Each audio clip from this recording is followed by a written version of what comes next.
Hey everyone, welcome back to another video by Camroom 5. We're going to continue on the separation techniques, and today's video is going to be about something new.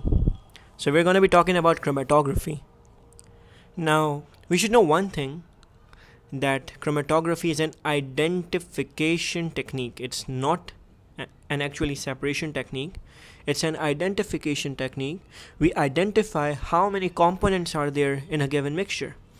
So that is based on the relative solubility. Now we'll understand the word of relative solubility, and you can say the word partition as well. Now partition is actually a concept of A2 level chemistry, but we're going to see how actually it affects it. So it's an identification technique based on the relative solubility and the partition of a solute in a stationary phase and a mobile phase. So stationary phase and mobile phase are two new terms as well. We know what solubility is, but let's identify what is relative solubility, because that's new. What is partition? What is stationary phase? What is mobile phase? Imagine you have a beaker with you. You have water in it, and then on top you have another layer of oil in it. Now these are two substances which are immiscible. They're not mixing together.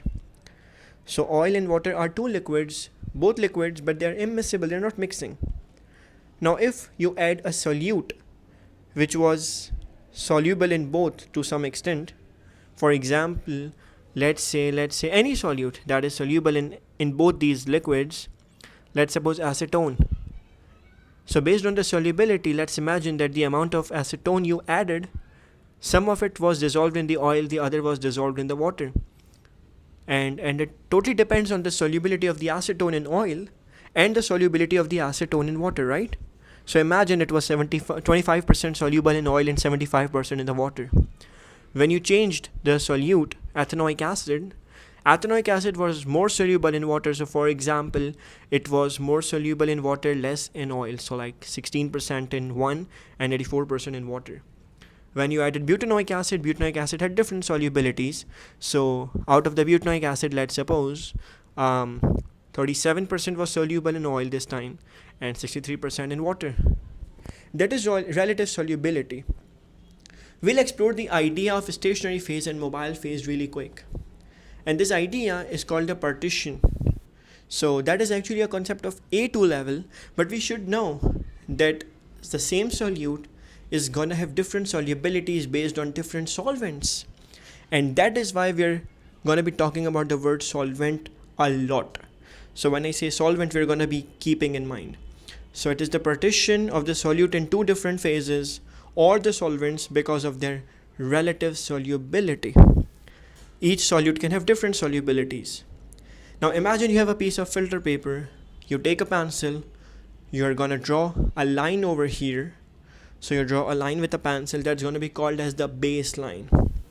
So this is called the baseline because this is going to be the base from where you're going to be beginning your calculations, your measurements, your entire experiment, let's say.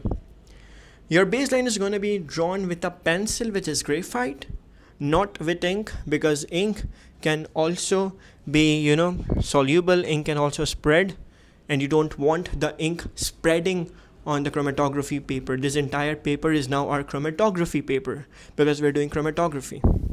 Imagine you have a set of leaves.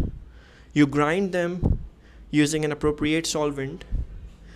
Why are you grinding these leaves? Why are you crushing them? Why are you cutting them? Because grinding and crushing allows the pigments. Those who have studied biology, they would know that in plant cells there are pigments.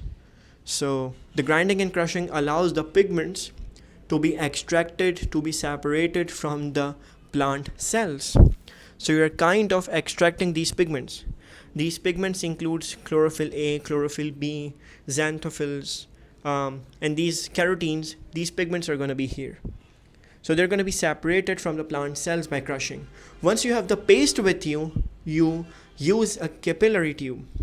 Once you have the pigments in a paste form, you use a capillary tube, which is a very thin glass tube, or you can be using a dropper, or you could be using a pipette based on what kind of paste it is, based on the thickness of the paste. and then you mark a spot on the baseline. Then you put this chromatography paper, this rectangular piece of chromatography paper, along with its obviously spot the sample in a jar which has the solvent. Make sure the level of solvent is below the baseline. Otherwise, the spot comes in contact with the solvent and it dissolves instantly. So else the pigment or the spots may dissolve instantly. You don't want that, obviously. The solvent level is always below the baseline.